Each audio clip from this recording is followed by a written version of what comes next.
The idea of a communication satellite was first introduced in Wireless World magazine in 1945 by Arthur C. Clarke, author of 2001, A Space Odyssey. In that article, he explained that if a satellite is placed in orbit over the equator at an altitude of 22,236 miles, it will take exactly 24 hours to go around the Earth, and therefore will stay in the same position relative to the ground. This magic orbit is called geosynchronous or geostationary. 5, 4, 3, 2, 1. Main engine ignition and liftoff. Microspace uses the SES World Sky satellite AMC-1, which was launched aboard an Atlas rocket in 1996. AMC-1 is in the orbital slot at 103 degrees west, a position that allows it to cover the entire continental United States.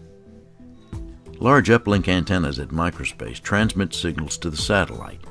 Then a transponder aboard the satellite receives the signals and retransmits them back to Earth on a different frequency. Because radio frequencies need to be used as efficiently as possible, the satellite is built to transmit two different signals at the same time on the same frequency. This is done by polarizing the radio transmissions. Usually one signal is transmitted vertically and the other horizontally. Remember, vertical refers to the satellite. Because of the curvature of the Earth, the orientation of your antenna will only be vertical if your location on the ground is directly beneath the satellite. This variation from true vertical is called skew. If you could see the satellite, it might look like this.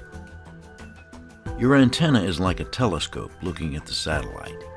To properly aim the dish, you need to make three adjustments. The first is azimuth, the left to right alignment.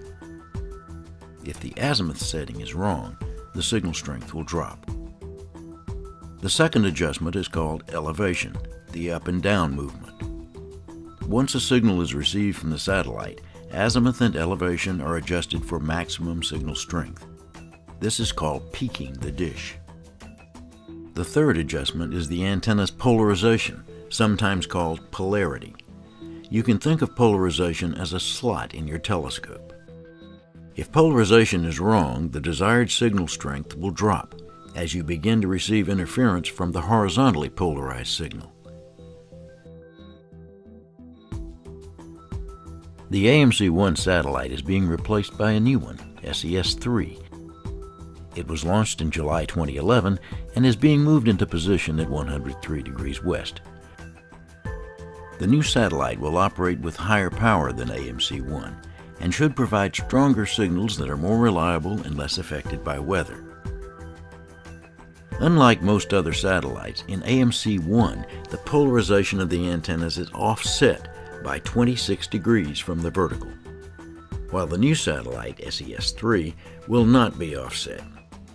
This 26-degree difference could be enough to cause reception problems when the new satellite is brought online.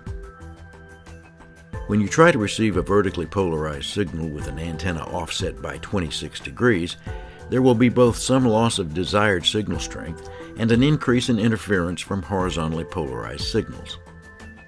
The solution is to change the polarization setting of the receiving antenna by 13 degrees, or half of the 26-degree offset of the incoming signal.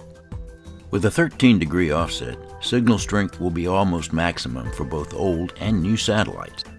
After making a compensating adjustment, the offset with the current satellite and the new one will be the same, so you will be assured of continued high-quality service after the changeover. Here's a procedure for how to adjust the polarization. First, you'll need to loosen the mount for the feed horn. Don't remove the screws, just loosen them enough so the feed horn can be turned by applying gentle pressure. With your signal strength meter attached to the antenna, rotate the horn until the signal strength and quality are at maximum. Be sure you're locked to the correct satellite and transponder as indicated on the display.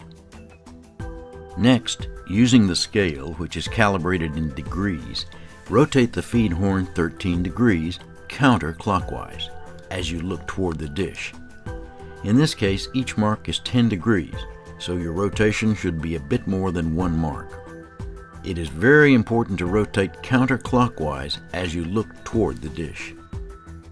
If you turn the feed horn in the wrong direction, you won't see much difference in signal now, but when the new satellite goes online, there will be a loss of signal strength, or even a total loss of service. That's because if you rotate the polarization in the wrong direction, it will be off by 39 degrees instead of 13 degrees. That's a big difference. Once you've finished your adjustment and confirmed that the signal is adequate, be sure to tighten down the feed horn, being careful that the polarization setting doesn't change. Now you'll be ready for years of solid service.